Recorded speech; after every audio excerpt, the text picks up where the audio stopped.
Le marché des cryptos s'est effondré cette nuit, on a les altcoins, j'en parle même pas, on est au fin fond du dernier sous-sol, on va analyser ça ensemble aujourd'hui. Alors mon objectif et ma mission aujourd'hui, ça va être de vous montrer les zones intéressantes et de vous montrer les différentes choses qu'on va pouvoir faire et de prendre un peu de recul sur le marché parce que je sais que actuellement il y a beaucoup de gens qui ont beaucoup d'émotions par rapport à leur bag, il y a beaucoup de gens qui ont quasi tout perdu avec les altcoins et cette fameuse alt season qui a trompé plus d'un, dont moi, et j'ai perdu énormément d'argent à cause de cette maudite all season, on parle à plus de 100 000 balles, voire beaucoup plus.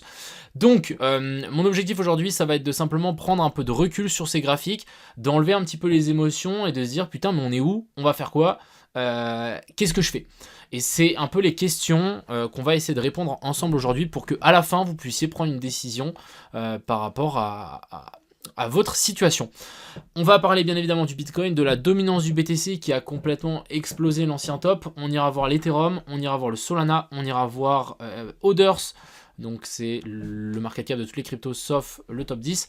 On ira voir l'indice du dollar et puis je pense que ça sera déjà pas mal pour aujourd'hui. Encore une fois, si vous aimez mes vidéos, n'hésitez pas à lâcher un petit like. Encore une fois, je fais ces vidéos pas forcément pour vous dire que j'ai raison ou j'ai tort, mon objectif c'est simplement d'évoluer avec vous et je fais une vidéo comme si c'était mon journal de bord.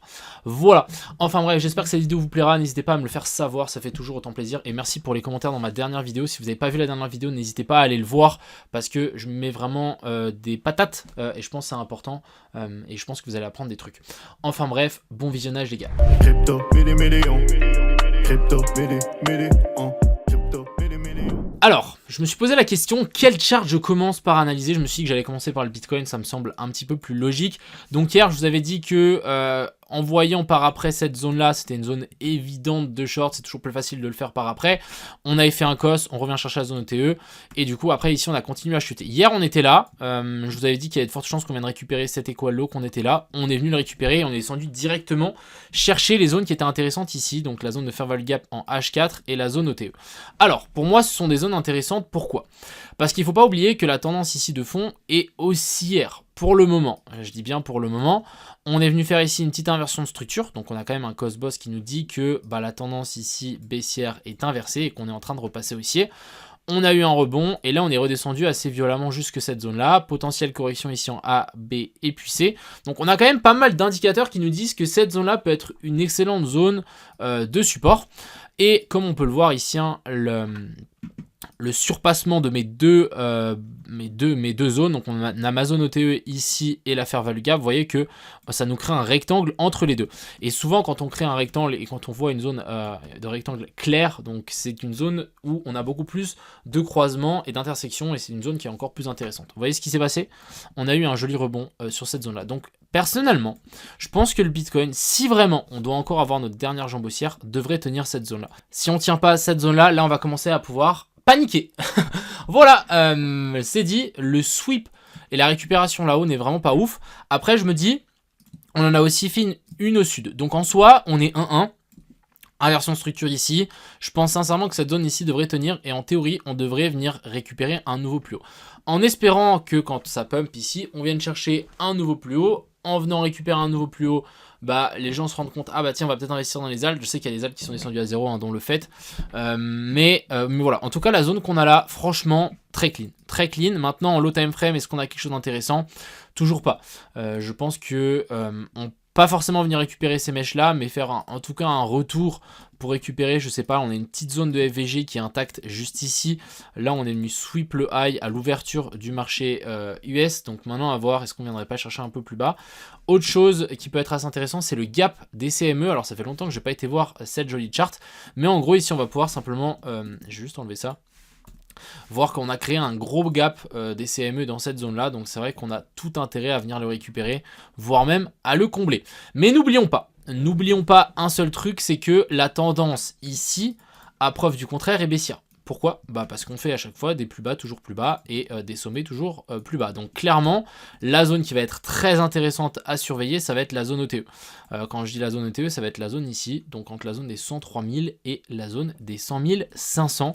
Et pour ça, pour arriver à cette zone-là, alors il y a plusieurs façons. Soit on remonte en ascenseur, donc on fait vraiment un truc, ça prend du temps. On remonte en ascenseur jusqu'à chercher la FVG qu'on a laissé là-haut, et ensuite après on se repète la gueule.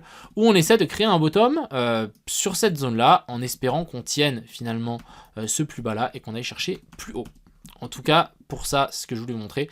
Mais en tout cas, pour le Bitcoin, la zone est vraiment excellente. C'est la zone dans laquelle je vous en ai parlé hier. Hein. Là, on revoit un petit peu la charte de hier. Je vous ai dit qu'on avait la FVG ici en 4 heures, la FVG en daily, l'équal low. Et finalement, on est venu récupérer tout ça en un temps record. Ensuite, je vais vous parler de l'Ethereum. Alors, l'Ethereum, les gars, je ne sais pas si vous vous rendez compte de la dinguerie de ce qui s'est passé hier, mais voilà, on a juste tout pété vers le bas. J'avais dessiné ça pour ma miniature, finalement plutôt pas mal, gros dump. Vous voyez que ici sur du coup les futurs de Binance, on est venu sweep le plus bas ici. Alors en aucun cas j'aurais pensé qu'on avait sweep ça, mais après encore une fois avec un peu de recul, on vient sweep le high, on vient sweep le low.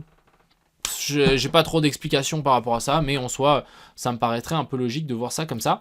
Alors, cet Ethereum, je vous avais dessiné ces zones de fair value gap hier. On est venu complètement les récupérer. Hein. Comme vous pensez, on est venu chercher quasi toutes les liquidités qu'il y avait placées ici.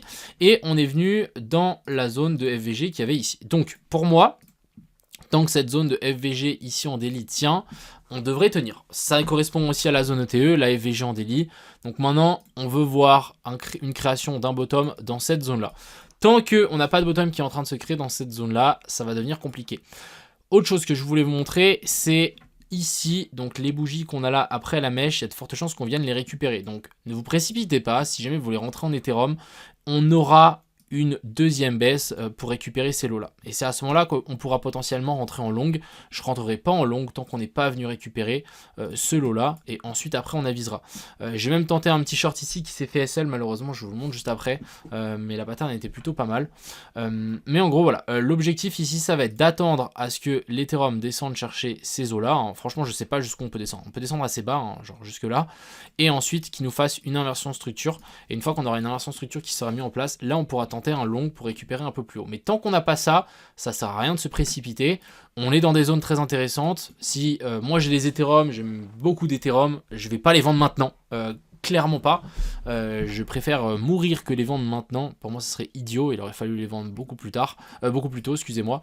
Maintenant, c'est trop tard. Vraiment, moi, je vais partir dans cette mentalité et ce principe-là. Mais voilà, ce qui serait intéressant, c'est qu'on vienne sweep ces lots, et ensuite ici on avisera. On peut même venir récupérer un jusqu'ici en dessous, ça me choquerait pas du tout. Et potentiellement, si on tire, bon, imaginons, hein, ça c'est le top, la zone OTE qui est placée ici et qui est complètement faisable, qu'on vienne les récupérer. Après, autre chose qu'il faut penser, c'est que la mèche ici qu'on est venu faire a été assez violente. Donc en soi, je sais pas si on va venir récupérer cette mèche là. Pourquoi je dis ça? Je viens de vous montrer que sur la charte de Binance, les futurs, on était venu récupérer quasi tous les lots. Mais en fait, sur les autres charts, donc là par exemple, on a sur le spot, on a un triple equal low. Hein, même, ouais, on a un triple equal low. Et on peut passer même sur d'autres. Hein. Ici, BitGet, en futur, le lot ici est intact. On peut aller voir Bybit peut-être. Alors si j'écris Bybit, c'est sûr que ça va pas le faire. Hein. Hop, point P. J'ai l'impression que à chaque fois que je clique sur point P, ça me fait penser au magasin. Ethereum, alors sur Bybit, Bybit on est venu récup. Bon, tu m'étonnes avec toutes les liquidations qu'ils ont eues, j'espère bien. Ouais, on est venu récup. Donc en soi, moi je vais partir du principe que ça a été complètement récup et qu'on n'a pas de liquidité à venir récupérer plus bas. Je pense que ça sera beaucoup plus simple pour nos analyses et pour la suite simplement. Donc clairement pour moi la mèche on n'y reviendra pas. Par contre, venir récupérer les lots qu'on a laissés là, oui, très intéressant. Je tenais à faire un petit tour sur le short que j'ai pris juste maintenant. Je me suis fait SL, un petit peu dommage. En gros je vous explique, on avait ici une récupération. Alors ça veut bien charger. Ici, du coup, on avait touchette de la FVG en 4 heures. Je me suis dit, ok, touchette de la FVG en 4 heures, plus un sweep, plus ici, on a eu une inversion structure, donc on a eu le cos boss. Je vais rentrer sur la zone de FVG qui est là, et ensuite ici, on devrait target les lots que je vous ai indiqués. Malheureusement, on a une espèce de petite mèche à l'ouverture US, on s'est fait sortir, et du coup, là, on serait à break-even. Donc, un peu le seum, c'est comme ça, c'est la vie, mais le setup était vraiment clean. Ça, c'est le genre de truc qu'il faut chercher. On est dans une tendance baissière. On remonte en escalier, on laisse des liquidités ici au sud, on fait une inversion structure, on vient sweep les FVG. En théorie, ça devrait chuter. Bon, là, pas eu de chance, mais c'est comme ça. Ensuite, je vais vous montrer la charte de Hoders. Alors, Hoders, c'est quoi? C'est toutes les crypto-monnaies, sauf le top 10. On a complètement craqué. Alors ici, vraiment, on a craqué assez fort. Vous voyez jusqu'où on est redescendu. On est venu récupérer la zone OTE que je vous avais indiqué. Alors, je pensais pas qu'on allait revenir.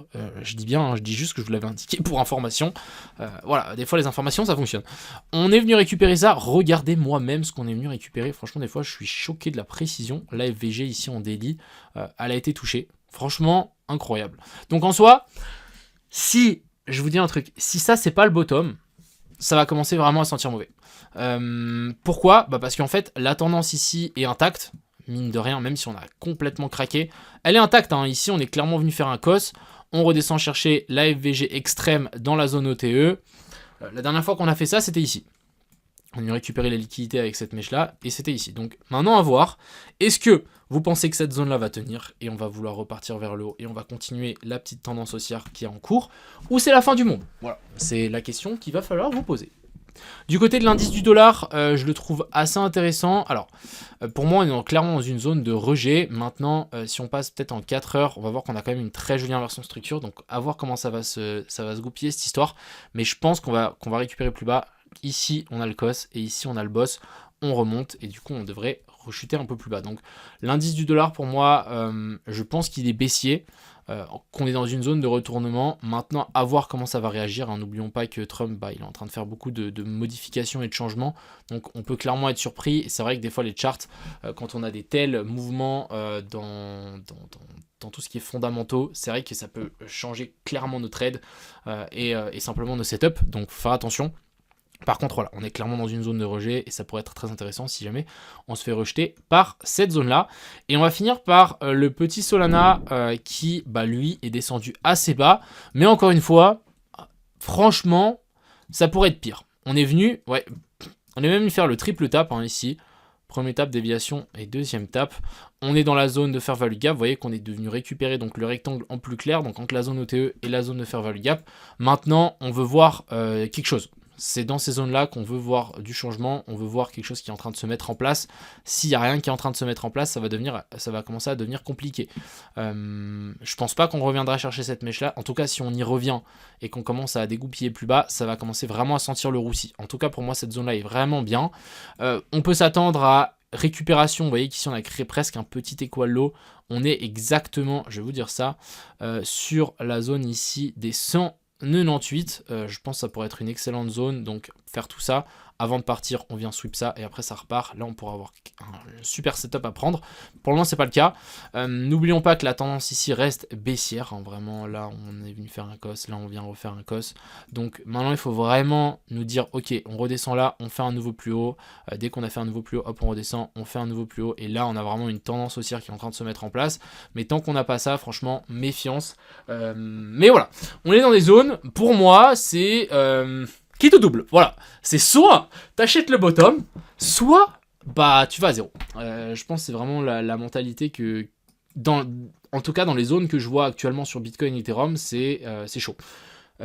C'est chaud parce que c'est compliqué de prendre une décision. À vous de voir et à vous de gérer. En tout cas, personnellement, moi j'ai hold ce que j'avais en Ethereum, j'ai hold ce que j'avais la plupart du temps. Mon objectif maintenant, ça va être de trouver des petits trades. Et ces petits trades là, pour moi, ils commenceront une fois qu'on est venu récupérer ces lots là. Voire même si on a d'autres petits setups comme celui-là. Par contre, là, je me suis fait SL, dommage, j'ai tenté, j'ai joué, c'est pas passé. C'est comme ça, on avait pour moi un setup qui tenait la route. Donc voilà, ça arrive. Mais voilà un peu ce que je voulais vous montrer aujourd'hui. Je pense que long ici et se précipiter sur la hausse, je pense pas que c'est genre non plus la meilleure idée du siècle. Normalement en bottom ça va prendre un petit peu de temps. Mais bon, à voir. Je pense vraiment que en général, on aime bien remonter et ensuite vouloir redescendre et ensuite former un plus bas, plus haut que l'ancien. Surtout pas. Moi, je veux surtout pas qu'on remonte en laissant masse de liquidité. Si on remonte ici en laissant masse de liquidité, les gars, vous connaissez la chanson. C'est on va remonter chercher la zone ETE qu'on a là. Tout le monde va dire on a réintégré les 100 000 $. C'est magnifique. Genre, imaginons on fait ça. Hop, on remonte, on redescend, on remonte, on redescend, on remonte, on redescend, on remonte. Ici, tout le monde dit, les gars, le bull run est back, les ALT prennent 40%, on passe les 100 000 $. Là, on fait dans l'ancienne structure et là, on rechute plus bas en récupérant toutes ces liquidités. Donc, il va falloir vraiment faire attention. Et puis, bah, simplement, je vais continuer à faire des petites vidéos pour vous indiquer tout ça. Mais affaire à suivre, vraiment. Moi, je voudrais bien qu'on fasse quand même un joli setup ici pour valider tout ça. Enfin bref, j'espère que cette vidéo vous a plu. Merci encore une fois pour tous vos messages, ça fait plaisir. Mon objectif, c'est d'évoluer avec vous. Donc, ne l'oubliez pas. Et puis on va essayer de suivre ça, mais voilà, ça me fait un peu mal au cœur. Quand je vois ces alts là, c'est pas ouf. Enfin bref, dites-moi les alts que vous voulez que j'analyse pour ma prochaine vidéo. Je pense que je vais faire une vidéo exprès full altcoin. Je pense que ça va faire saigner des yeux, mais bon, c'est comme ça. C'est la vie, on doit faire avec. Et puis je vous souhaite à tous une agréable fin de journée, une bonne semaine. C'était Cryptomillion. Ciao.